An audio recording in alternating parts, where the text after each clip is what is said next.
माननीय मंत्री महोदयांनी खूप स्पष्ट उत्तर याच्यामध्ये दिलेलं आहे. तथापि सभागृहाची भावना माझ्या लक्षात आलेली आहे. मुळामध्ये प्लास्टिक बंदी आहे, पण स्पेसिफिक आज शेतकऱ्यांची जी फुलं आहेत त्या फुलांचं मार्केट प्लास्टिकची फुलं हे मोठ्या प्रमाणात रिप्लेस करतायत.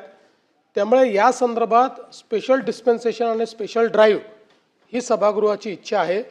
त्यामुळे निश्चितपणे त्या संदर्भात आता हे जे काही नोटिफिकेशन आपण प्लास्टिक बंदीचं काढलेलं आहे याच्यासोबत त्याच्या अंतर्गत एक स्पेशल नोटिफिकेशन स्पेसिफिक प्लास्टिकच्या किंवा तत्सम फुलांच्या बंदीच्या संदर्भात स्पेसिफिक मेन्शन करून ते काढलं जाईल.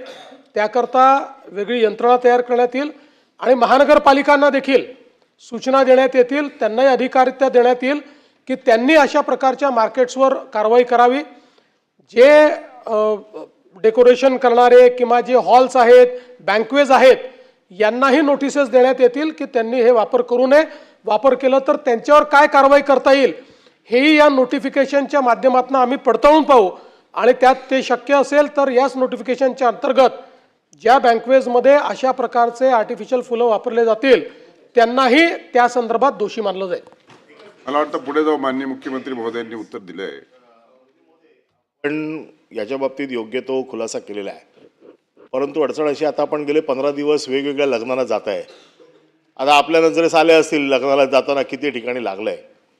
फक्त एकच माझी सूचना आहे याच्यामध्ये की त्यांची देखील आपल्याला थोडीशी एक दखल घेतली पाहिजे बंद करताना. सध्या मुंबईत किंवा महाराष्ट्रात लग्नाचा सीझन चालू आहे. आपण उद्यापासून, आज नुसते इथे बोललात ना, आज रात्रीपासून सगळ्यांना हॉल बंद करायला सुरुवात करतील. यांना एक स्पेसिफिक पिरियड द्यावा की एवढ्या कालावधीमध्ये हे सगळं बंद करावं, नाहीतर उद्यापासूनची सगळी लग्न मुंबईत बंद होऊन जातील. अडचण आहे ही प्रॅक्टिकल अडचण आहे.